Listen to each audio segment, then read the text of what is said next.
I'm Richard Nelson with the Commonwealth Policy Center. It's good to be with you this morning. Most of you have probably heard that the Bowling Green City Commission is considering a fairness ordinance. And quite frankly, who could be against fairness? It sounds so good. But when you dig a little deeper and learn about what's at stake, there are many areas of concern. First of all, it elevates sexual orientation and gender identity to civil rights status. It puts a behavior on the same plane as race, ethnicity, gender, and religion, and that's troublesome in itself. It covers areas of housing, employment, and public accommodation.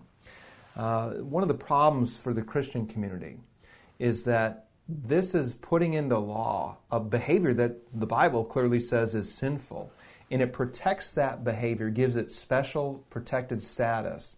And if there's a Christian, or even a non-Christian that has moral convictions that's trying to run their businesses according to their conscience in the community, that law can be used to coerce or to bully them in order to violate their conscience. How is that fairness?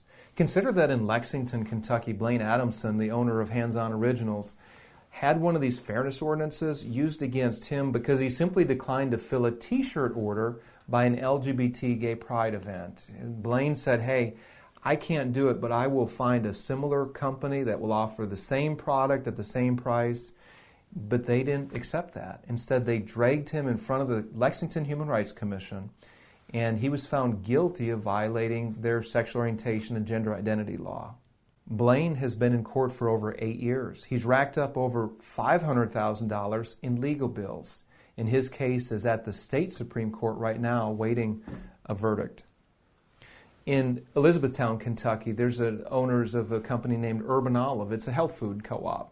And they were telling their employees that they should not wear political activism t-shirts.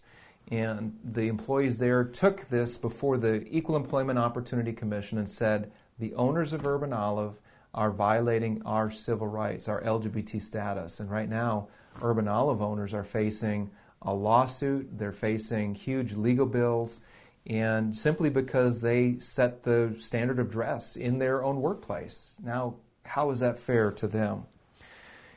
Friends, if you care about religious freedom, because that is what is at stake here. Let me be clear, this is not about hurting any group. It's not about marginalizing or putting down the LGBT community. In fact, we as Christians should be gracious and compassionate to those who are broken and those who are struggling in that lifestyle.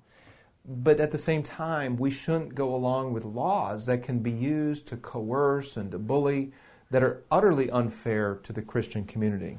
So if you care about your religious freedom, if you care about brothers and sisters in this community who run businesses and are trying to run them according to their conscience, then I'm asking you to do two things. Please engage this issue by writing emails to your city commissioners and ask them to be opposed to this ordinance. Be kind, be respectful, be on point, but send that letter. They need to hear from you. Secondly, please attend the City Commission meeting on Tuesday, May the 7th. The meeting starts at 4:30, but we're asking people to get there at 2:30.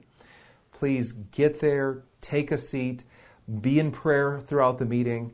If you're inclined to speak, you can sign up to speak. All you have to say is your name, where you live, or what interest you have in the community, and then you get up and thank them for the opportunity to speak and say simply, please vote no on this fairness ordinance, and then sit down. That's all you need to do.